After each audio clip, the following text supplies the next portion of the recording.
La ponctuation orale, application pratique, exercice et activité. Premièrement, l'échauffement vocal. Pour nous échauffer vocalement, nous allons faire des paires minimales distinctives de voyelles et des paires minimales distinctives de consonnes. L'échauffement est à faire un peu chaque jour. Premièrement, qu'est-ce qu'une paire minimale distinctive? Une paire minimale distinctive, c'est un son qui fait changer le sens du mot. Par exemple, lit, loup, rit, roux. Donc, un seul son qui fait changer le sens du mot. Les consignes sont énoncées dans les deux sens. Par exemple, ri, ra, roux, ran, ron, ru, ron, ran, roux, ra, ri. Bien faire vibrer les voyelles. Prolonger le son de la dernière syllabe une fois sur deux. Par exemple, li, lou, li, lou, li, lou, li, lou. Pour les consonnes, ce sont des occlusives, donc bien projeter l'air pour les sourdes, comme le p, le t, le k. Bien faire vibrer les occlusives sonores, comme le b, le d, le g. On se rend compte qu'elles sont sonores en mettant sa main sur le larynx. B, d, g. Donc, poule, boule, pas, bas, poire, boire. Deuxième exercice, la pause. Ici, 4 phrases sont proposées. Ce sont le découpage rythmique que l'on va en faire, que j'ai déjà fait, que je vous propose, qui va permettre de les distinguer, d'en distinguer le sens. Par exemple, 1, elle est maître au pôle.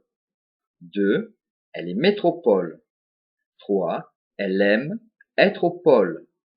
4, elle est métropole.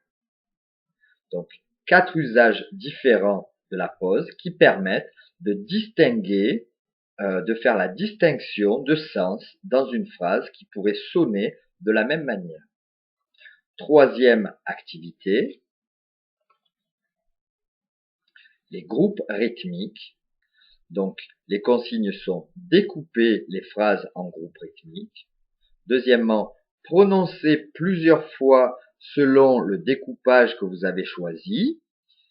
Et enfin, troisièmement, s'enregistrer dans une petite vidéo de manière à au moins pouvoir s'écouter, se réécouter et modifier petit à petit les découpages. Donc voilà, par exemple, 1. La petite bretonne errait sur la grève argentée, seule. Dans l'exemple 3, il s'agit de la belle ferme le voile. Ferme et non pas ferle. Et enfin, exemple numéro 4, ramenez-les vivants et ramenez les vivants. Ici, la pause est essentielle pour déterminer le sens voulu. Enfin, quatrièmement, l'activité de récitation.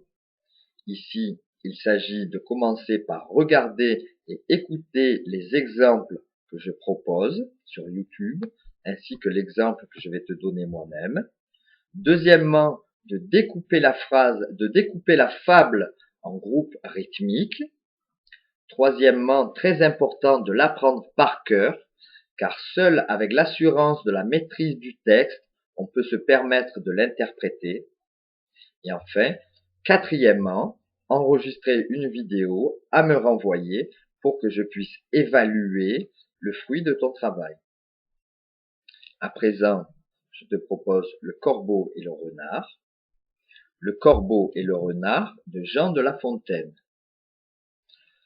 Maître Corbeau, sur un arbre perché, tenait en son bec un fromage. Maître Renard, par l'odeur alléchée, lui tint à peu près ce langage.